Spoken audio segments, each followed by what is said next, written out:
Medal. Bibhutibhushan Bandyopadhyay. কয়েক বছর পূর্বে এ ঘটনা ঘটেছে, তাই এখন মাঝে মাঝে আমার মনে হয় ব্যাপারটা আগাগোড়া মিথ্যে। আমারই কোনো প্রকার শারীরিক অসুস্থতার দরুন হয়তো চোখে ভুল দেখে থাকব বা ওই রকম কিছু, কিন্তু আমার মন বলে তা নয়, ঘটনাটা মিথ্যে বা অবাস্তব বলে উড়িয়ে দেওয়ার কোনো কারণ ঘটেনি। আমার তখনকারের অভিজ্ঞতাই সত্যি, এখন যা ভাবছি তাই মিথ্যে।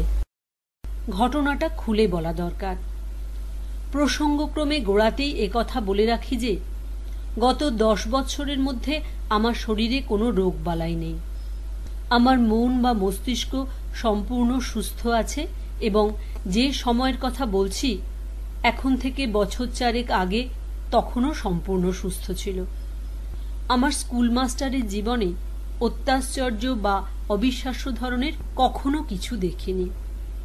অন্য 5 জন মাস্টারমশাইয়ের মতোই অত্যন্ত সাধারণ ও একঘেয়ে রুটিন বাঁধা কর্তব্যের মধ্যে দিয়েই দিন কাটিয়ে চলেছি আজ বহু বছর।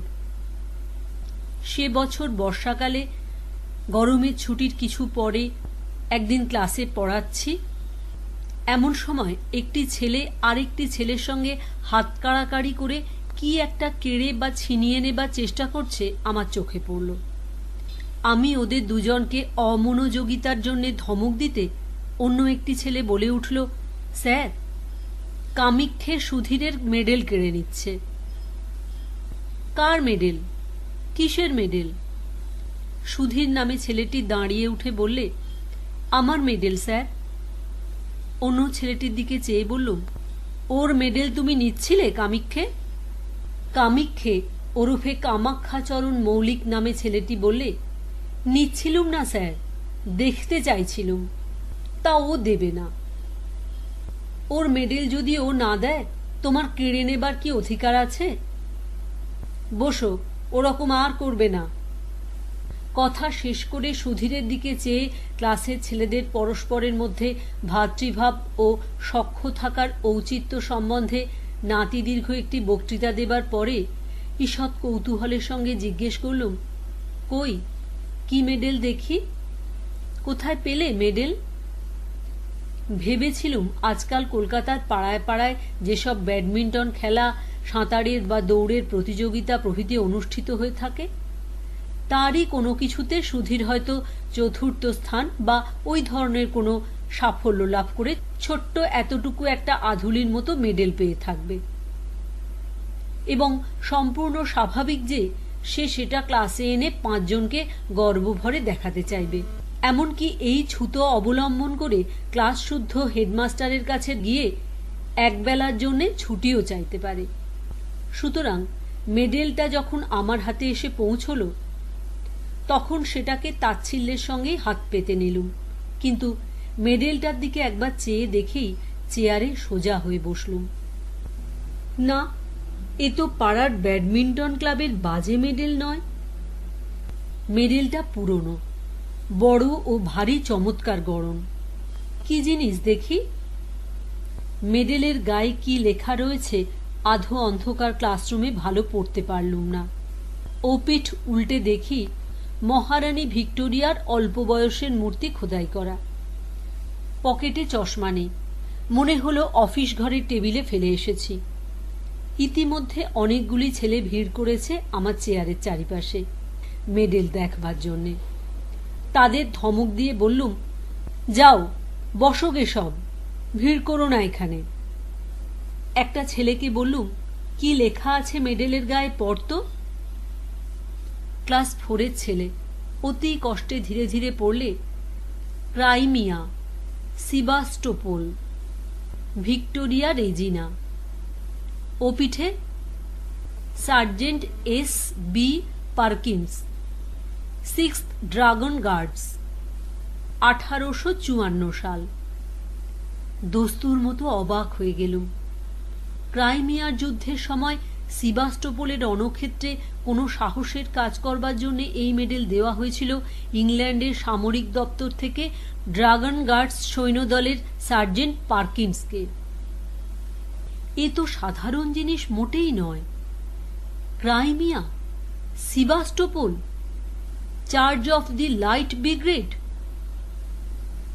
কিন্তু কলকাতার নীলমণি দাস লেনের সুধীর সাহার কাছে সে মেডেল কোথা থেকে আসে?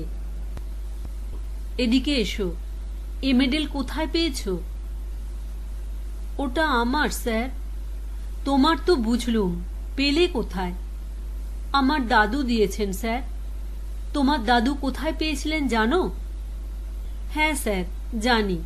আমার দাদুর বাবার কাছে এক সাহেব জমা রেখে গিয়েছিল। কিভাবে?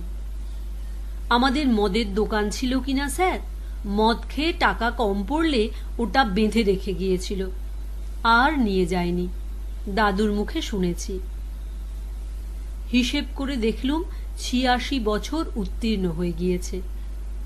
সেই বছরটি থেকে, যে বছরে সার্জেন্ট পার্কিন্স এ মেডেল পায়। তখন তার বয়স যদি ২০ বছরও থেকে থাকে, এখন তার বয়স হওয়া উচিত ১০৬। সুতরাং সে মরে ভূত হয়ে গেছে কোন কালে। সেদিন ছিল শনিবার। সকাল সকাল স্কুল ছুটি হবে এবং অনেক দিন পরে সেদিন দেশে যাব পূর্বেই ঠিক করে রেখেছিলুম। আমার এক গ্রাম সম্পর্কে জ্যাঠামশায় ইতিহাস নিয়ে নাড়াচাড়া করেন। বেশ পড়াশুনো আছে, গ্রামেই থাকেন। ভাবলুম তাঁকে মেডেলটা দেখালে খুশি হবেন খুব। সুধীরের কাছ থেকে মেডেলটি চেয়ে নিলুম। সোমবারে ফেরত দেব বললুম। স্কুলের ছুটির পরে বাসা থেকে সুটকেস নিয়ে শিয়ালদা স্টেশনে এসে ২:৩০ গাড়ি ধরলুম। দেশে স্টেশনে যখন নামলুম তখন বেলা ৫:৩০। ২ মাইল রাস্তা হেঁটে বাড়ি পৌঁছতে প্রায় সন্ধ্যা হয়ে গেল। সন্ধ্যার আগেই হয়তো পৌঁছুতে পারা যেত, কিন্তু আমি খুব জোরে হাঁটিনি। ভাদ্র মাসের শেষ, অথচ বৃষ্টি তত বেশি না হওয়ায় পথঘাট বেশ শুকনো খটখটে। পথের ধারে বর্ষা শ্যামল গাছপালা চোখে বড় ভালো লাগছিল অনেকদিন কলকাতা বাসের পরে। তাই জোরে পা না চালিয়ে আস্তে আস্তে হেঁটে আসছিলুম। এখানে প্রথমেই বলি, আমার বাড়িতে কেউ থাকে না। পাশের বাড়ির এক বৃদ্ধা আমি গেলে রান্না করে দিয়ে আসতেন বরাবর। আমার এক বাল্যবন্ধু বৃন্দাবন অনেক বছর ধরে বিদেশে থাকে। পিসিমার মুখে শুনলুম আজ দিন ১৫ হলো বৃন্দাবন বাড়ি এসেছে। শুনে বড় আনন্দ হলো। সন্ধ্যার পরেই ওর সঙ্গে দেখা করব ঠিক করে চা খেয়ে নদীর ধারে বেড়াতে বার হলুম। যাবার সময় সুটকেসটা খুলে মেডেলটা পকেটে নিলুম। বৃন্দাবনকেও দেখাবো। নদীর ধারে গিয়ে দেখি বর্ষার দরুন নদীর জল ভয়ানক বেড়েছে। নদীর জল কুল ছাপিয়ে দুধারের মাঠে পড়েছে। অনেকক্ষণ বসে রইলুম। সন্ধ্যার অন্ধকার নামলো একটু একটু। বাদুড়ের দল বাসায় ফিরছে। কেউ কোনো দিকে নেই। এক জায়গায় বর্ষার তোড়ে নদীর পাড় ভেঙে গিয়েছে। অনেকটা উঁচু পাড়, নিচে খরস্রোতা বর্ষার নদী। জায়গাটা দিয়ে যেতে যেতে একবার কিরকম ভেঙেছে দেখবার ইচ্ছে গেল। পাহাড়ের ধারে দাঁড়িয়ে নিচে জলের আবর্ত দেখছি। পাড়টা সেখানে অনেকখানি উঁচু, জল অনেক নিচে। হঠাৎ আমার মনে একটা অদ্ভুত ইচ্ছা জেগে উঠল। আমি লাফ দিয়ে পাড় থেকে জলে পড়ব। দাঁড়িয়ে থাকতে থাকতে ইচ্ছাটা যেন ক্রমে বেড়ে উঠছে। লাফাই, দিই লাফ। অথচ বর্ষার খরস্রোতা নদী, কুটো ফেললে দুখান হয়ে যায়। আমি সাঁতার জানি না। গভীর জল পাড়ের নিচেই। ইচ্ছাটা কিছুতেই যেন সামলাতে পারছি না। এমনকি আমার মনে হলো আর কিছুক্ষণ থাকলে লাফ দিতেই হবে, নইলে আমার জীবনে সুখ চলে যাবে। তাড়াতাড়ি নদীর পাড় থেকে একরকম জোর করেই চলে এলুম। কারণ যেন মনে হচ্ছিল এরপর আমার আর যাওয়ার ক্ষমতা থাকবে না। পা দুটো যেন ক্রমশ শীষের মতো ভারী হয়ে উঠছে। এরপর ওই বিপজ্জনক নদীর পাড় থেকে পা দুটোকে নাড়াবার ক্ষমতা চলে যাবে আমার। নদীর ধার থেকে বৃন্দাবনের বাড়ি আসবার পথে ওসব ইচ্ছে আর কিছু নেই। আমি নিজের মনোভাবে নিজেই আশ্চর্য হয়ে গেলুম। কি অদ্ভুত! এরকম হওয়ার মানে কি? ট্রেনে বসে অতিমাত্রায় ধূমপান করেছিলাম মনে পড়ল। এই ভাদ্র মাসের গরমে অত ধূমপান করা ঠিক হয়নি। তার উপর বাড়ি এসে 2-3 পেয়ালা চা খেয়েছি। এ সবেই ওরকমটা হয়ে থাকবে, নিশ্চয়ই তাই। বৃন্দাবনের বাড়ি গেলুম। বৃন্দাবনকে অনেক দিন পরে দেখে সত্যিই আনন্দ হলো। দুজনে অনেক রাত পর্যন্ত বসে অনেক গল্প করলুম। অনেক বছর ধরে জমানো অনেক সুখ দুঃখের কাহিনী। বড় গরম আজ, কোথাও এতটুকু বাতাস নেই। ভাদ্র মাসের গুমোট গরম। বৃন্দাবন বললে, চল ভাই, ছাদে গিয়ে বসে গল্প করি, তবুও একটু হাওয়া পাওয়া যাবে। তুই আমাদের এখানে খেয়ে যাবি, মা বলে দিয়েছেন। তোদের বাড়িতেও খবর দেওয়া হয়েছে। দুজনে ছাদে উঠলুম। বাড়িটা দোতলা। দোতলার ছাদের ওপর একখানা মাত্র ঘর আছে। আমি জানতুম বৃন্দাবনের কাকা ওই ঘরটায় থাকেন। দোতলার ছাদে উঠে দেখলুম বাড়ির পিছন দিকটায় বাঁশের ভাড়া বাঁধা। বললুম, বাড়িতে রাজমিস্ত্রি খাটছে বুঝি বৃন্দাবন? হ্যাঁ ভাই, কাকার ঘরটা মেরামত হবে। উত্তর দিকের দেওয়ালটার গা থেকে নোনা ধরা ইঁটগুলো বার করা হচ্ছে। বৃন্দাবন দোতলার ঘরটার মধ্যে ঢুকল। আমার কিন্তু মনে কেমন একটা অস্থির ভাব। খানিকক্ষণ ঘরের মধ্যে গল্প করে আমি একটু জল খেতে চাইলুম। বৃন্দাবন জল আনতে নিচে নেমে গেল। আমি ছাদে পায়চারি করতে লাগলুম। ছাদে কেউ নেই, অন্ধকার ছাদটা। যে দিকটায় রাজমিস্ত্রিরা ভাড়া বেঁধে কাজ করছে, পায়চারি করতে করতে সেখানটাতে গিয়ে দাঁড়িয়ে দেখছি, হঠাৎ আমার মনে হলো ছাদ থেকে লাফ দিয়ে পড়িনে কেন। বেশ হবে, লাফ দেব। প্রায় দুর্দমনীয় ইচ্ছা হলো লাফ দেবার। লাফ দেওয়াই ভালো, লাফ দিতে হবে। লাফ দিই। এমন সময় বৃন্দাবন ছাদের ওপর এসে বললে, আয় ঘরের মধ্যে, মা চা পাঠিয়ে দিচ্ছেন। ওখানে দাঁড়িয়ে কেন? আরও প্রায় আধ ঘন্টা কথা বলবার পরে নিচে থেকে চা ও খাবার এসে পৌঁছল। আমরা দুই বন্ধুতে অনেক রাত পর্যন্ত গল্প গুজব করলুম। তারপর বৃন্দাবন খাওয়ার কতদূর জোগাড় হলো দেখতে নিচে চলে গেল। ঘরের মধ্যে বড় গরম। আমি বাইরে ছাদে খোলা হাওয়ায় আবার বেড়াতে লাগলুম। রাজমিস্ত্রিদের ভাড়ার কাছে এসে দাঁড়িয়ে আমার মনে হলো লাফ এবার দিতেই হবে। কেউ নেই ছাদে, কেউ বাধা দিতে আসবে না। এই উপযুক্ত অবসর। সঙ্গে সঙ্গে আমার মনের গভীর তলায় কে যেন বলছে, লাফ দিও না মূর্খ, লাফ দিও না, পড়ে চূর্ণ হয়ে যাবে। আমার মাথার মধ্যে কেমন ঝিমঝিম করছে। কতক্ষণ পরে জানি নে, এবং কিসে থেকে কি হলো তাও জানি নে, হঠাৎ বৃন্দাবনের চিৎকারে আমার চমক ভাঙল। দেখি বৃন্দাবন আমাকে হাত ধরে টেনে তুলছে। এ কি সর্বনাশ! তুই লাফ দিয়ে পড়লি দেখলুম যেন। ভাগ্যিস বাঁশে পা বেঁধে গিয়েছে, তাই রক্ষে। কি হলো তোর? আমার মাথা যেন কেমন ঘুরছিল, গা ঝিমঝিম করছিল। বৃন্দাবনকে বললুম, আমি ভাই কিছুই জানি নে তো। বৃন্দাবন ঘরের মধ্যে নিয়ে গিয়ে আমায় শুইয়ে দিলে। সকালে বললে ট্রেনে আসার দরুন আর গরমে শরীর কিরকম খারাপ হয়ে মাথা ঘুরে পড়ে গিয়েছিলুম। আমি জানি মাথা ঘুরে পড়ে আমি যাইনি। লাফ আমি ইচ্ছে করেই দিয়েছিলুম। তবে ঠিক যে সময়টাতে আমি লাফ দিয়েছি, সে সময়ের কথাটা আমি অনেক চেষ্টা করে কিছুতেই মনে করতে পারলুম না। বিছানায় শুয়ে বেশ সুস্থ বোধ করলুম। পাশ ফিরতে হঠাৎ যেন কি একটা শক্ত জিনিস বুকের কাছে ঠেকল। পকেটে হাত দিয়ে দেখি সুধীরের সেই মেডেলটা। আশ্চর্য, এটার কথা এতক্ষণ একেবারে ভুলেই গিয়েছিলুম। বৃন্দাবনকে সেটা দেখালুম।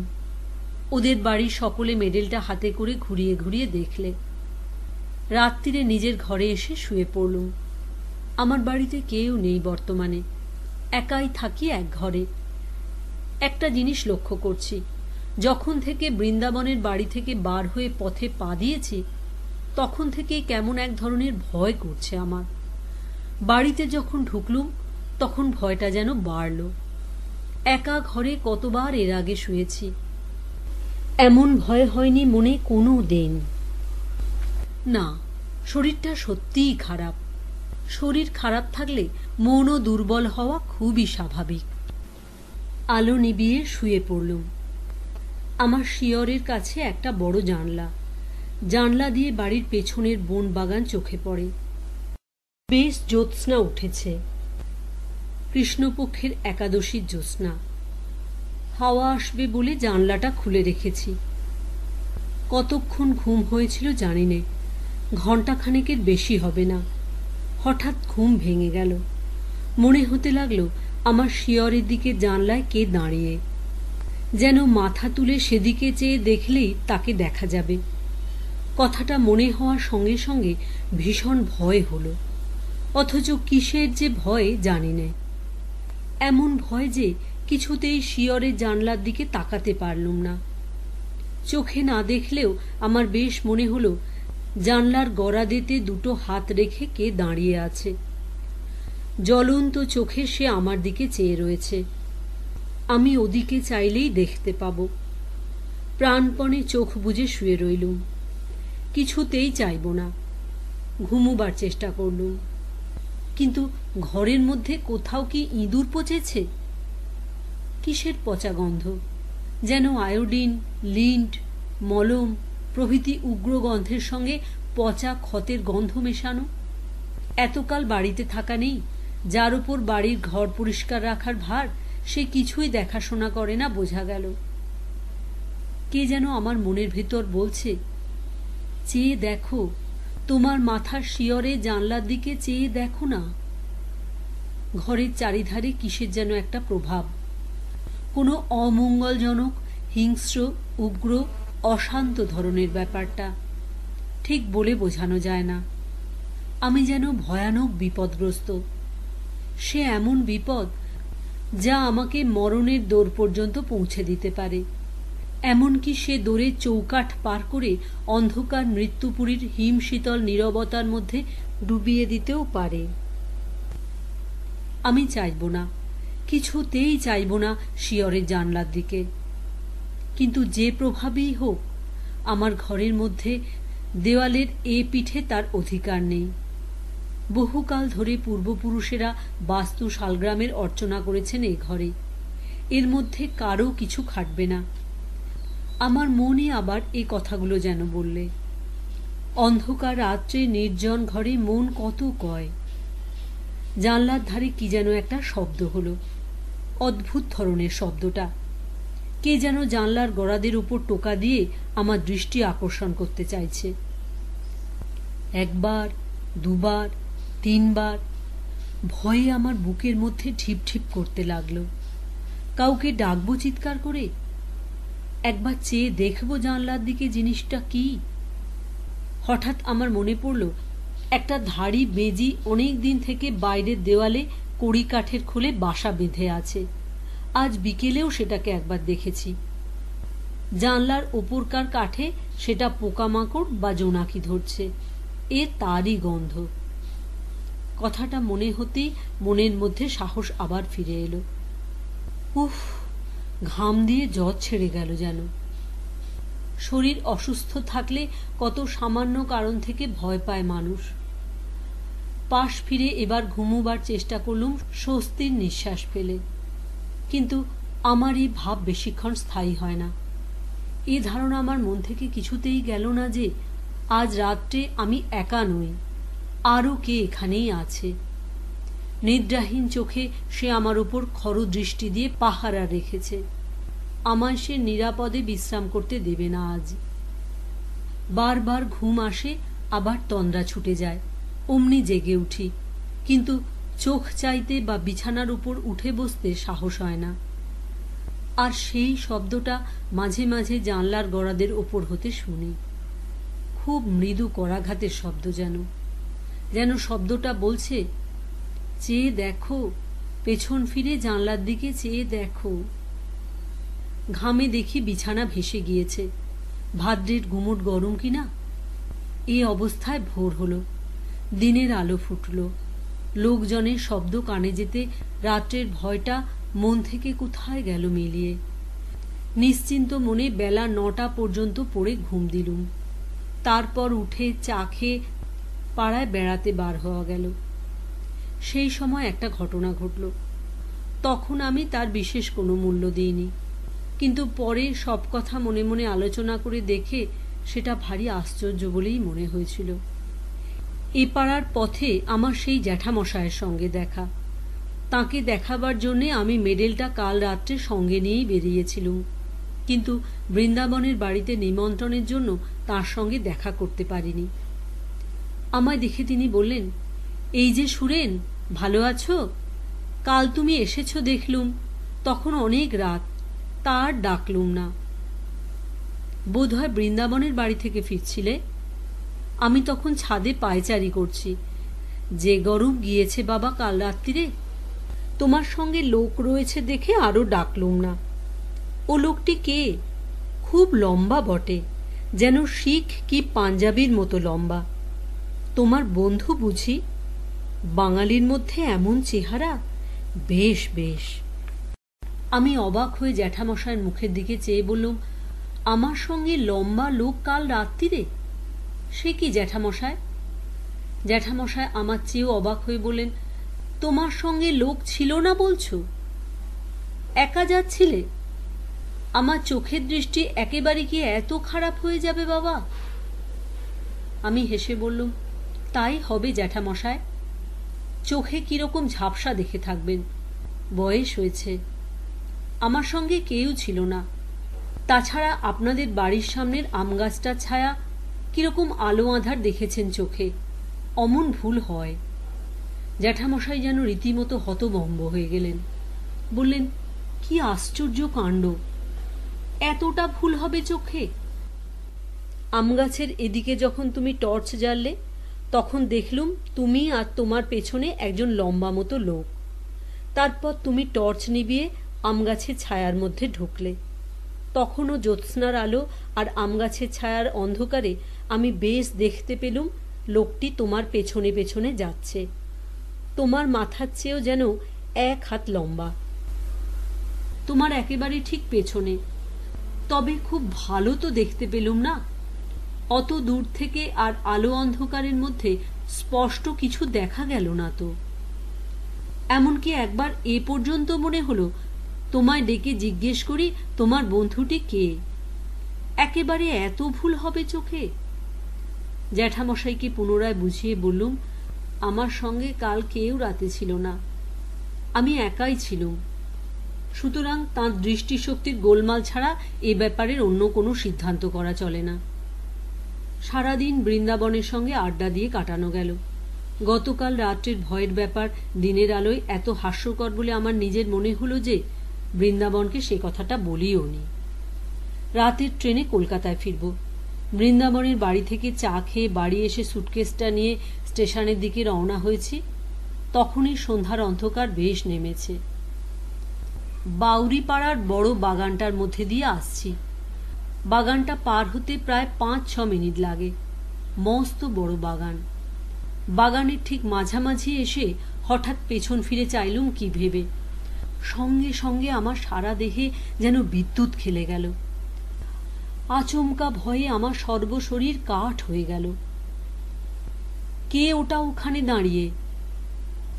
রাস্তা থেকে একটু পাশে আগাছা জঙ্গলের মধ্যে আধো অন্ধকারে একটা অদ্ভুত মূর্তি, খুব লম্বা। তার মাথায় ঘোড়ার বালামরিচ সেই এক লম্বা ধরনের টুপি, পাতলা লোহার চেন দিয়ে থুতনির সঙ্গে বাঁধা। ছবিতে গোরা সৈনিকদের মাথায় যে ধরনের টুপি দেখা যায়। মূর্তিটা যেন নিশ্চল নিষ্পন্দ অবস্থায় আমার দিকে চেয়ে দাঁড়িয়ে, আমার কাছ থেকে মাত্র 10 গজ কি তারও কম দূরে। মরিয়ার মতো আরেকটু এগিয়ে গেলুম। এই ভয়ানক কৌতূহল আমাকে চরিতার্থ করতেই হবে যেন। মূর্তি নড়ে না, যেন নিশ্চল পাথরের মূর্তি, কিন্তু বেশ স্পষ্ট দেখছি 7-8 গজ মাত্র দূরে তখন মূর্তিটা। আর ঘোড়ার বালামরিচ লম্বা টুপি ও ইস্পাতের চেনের স্ট্যাপ স্পষ্ট দেখতে পেলুম। আমার পা ঠক ঠক করে কাঁপতে লাগলো, সারা দেহ কেমন অবশ হয়ে আসছে, মাথাটা হঠাৎ বড় হালকা হয়ে গিয়েছে। বোধহয় আর আধ মিনিট এভাবে থাকলে মূর্ছিত হয়ে পড়ে যেতুম, কারণ সেই ভীষণ মূর্তিটার মুখোমুখি আমি দাঁড়িয়ে। আমার পা দুটো বেজায় ভারী হয়েছে, নড়বার উপায় নেই মূর্তির সামনে থেকে। কিন্তু সেই সময়ে বাউড়ি বাগানের পথে লণ্ঠন নিয়ে কারা ঢুকলো। 2-3 জন লোকের গলার শব্দ শুনে আমার সাহস ফিরে এলো। আমি ওদের ডাক দিলুম চিৎকার করে। ওরা ছুটে এলো। আমায় ওখানে বনের মধ্যে দেখে তারা খুব আশ্চর্য হয়ে বললে, ওখানে কি বাবু, কি হয়েছে? তারপর লণ্ঠন তুলে তারা আমার মুখ দেখে বললে, ও আপনি, কি হয়েছে আপনার? মুখ একেবারে সাদা ফ্যাকাশে হয়ে গিয়েছে, ভয় টয় পেলেন নাকি?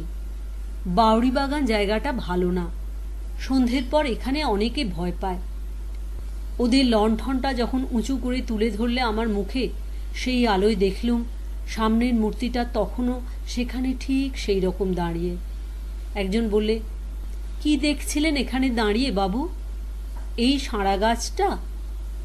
আর একজন বললে, গাছটার ডালপালা কেটে মাথায় ঝোপের মতো করে রেখেছে, যেন মানুষ বলে অন্ধকারে ভুল হয় বটে। চলে আসুন বাবু। আমিও দেখলুম সাঁড়া গাছই বটে। মাথার দিকের পাতাগুলো ছেঁটে গাছটাকে দেখতে হয়েছে ঠিক হর্স গার্ডসদের ঘোড়ার বালা মরিচ টুপি। লোকের চোখে কি ভুলই হয়। কাল আমি আবার জ্যাঠামশাইকে চশমা নিতে বলছিলুম, ভেবে লজ্জা হলো মনে মনে। তিনি বৃদ্ধ লোক, তাঁর চোখের ভুল তো হতেই পারে, আমারই যখন এই অবস্থা। ওরা আমায় আলো ধরে স্টেশনে পৌঁছে দিলে। পরের দিন স্কুলে সুধীরের মেডেলটা ফেরত দিলুম। সুধীর বললে, আপনাকে দাদু একবার ডেকেছেন, আমার সঙ্গে ছুটির পর আমাদের বাড়ি আসুন, নিয়ে যেতে বলেছেন। সুধীরের দাদু বললেন, যাক, আমার বড় ভয় হয়েছিল মাস্টারবাবু। সুধীরের কাছ থেকে মেডেলটা নিয়ে গিয়েছেন দেশে শুনলাম কি না? আপনার দেশের ঠিকানা জানতুম না, তাহলে একটা তার করে দিতুম। এ মেডেলটা আমার বাবাকে একজন গোঁড়া সৈন্য দিয়ে যায়, আমি তখন জন্মাইনি। বাঁধা দিয়েছিল, আর উদ্ধার করতে পারেনি।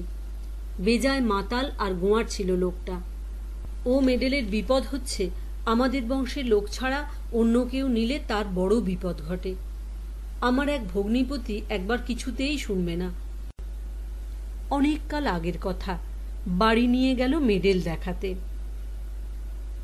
সেই দিনই সন্ধ্যার সময় ছাদ থেকে পড়ে মারা গেল।